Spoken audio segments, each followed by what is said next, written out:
सोलापूर जिल्ह्यातील एक धक्कादायक घटना समोर आली आहे। लोकप्रिय रील स्टार रोहिणी परादे हिने आत्महत्या केल्याची घटना समोर आली आहे। ही घटना मंगळवेढा तालुक्यातील ब्रह्मपुरी येथील आहे। या घटनेमुळे मंगळवेढा तालुकासह सोशल मीडियावर मोठी खळबळ उडाली आहे। रोहिणी निलेश परादे वय 25 या विवाहित होत्या। रोहिणी ही ब्रह्मपुरी येथील स्वतःच्या हॉटेल ग्रामपंचायतीच्या स्वयंपाकघरात गेली होती। तिने पत्राच्या स्वयंपाक खोलीत लोखंडी अँगलला गळफास घेतले। ही घटना मंगळवारी दुपारी 2:30च्या सुमारास उघडकीस आली। घटनेनंतर रोहिणी यांच्या पतीने तातडीने मंगळवेढा ग्रामीण रुग्णालयात उपचारासाठी दाखल केले होते, मात्र डॉक्टर आणि तपासणी अंती त्यांना मृत घोषित केले। या प्रकरणी पती निलेश परादे यांनी पोलीस ठाण्यात खबर दिली असून या घटनेची नोंद करण्यात आली आहे।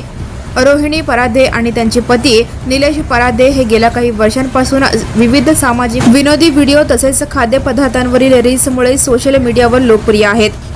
त्यांच्या वाढत्या लोकप्रियतेच्या जोरावर त्यांनी रत्नागिरी नागपूर राष्ट्रीय महामार्गालगत ब्रह्मपुरी येथे हॉटेल ग्रामपंचायत हा व्यवसाय सुरू केला होता। व्यवसाय स्थिरावत असतानाच आणि नवीन शाखांच्या तयारीत असताना रोहिणी यांनी हे टोकाचे पाऊल उचलल्याने सर्वांना धक्का बसलाय। मात्र त्यांनी आत्महत्या का केली हे अद्याप स्पष्ट झालेले नाही। पोलीस याचा तपास करत आहेत। Now and press the bell icon. Never miss a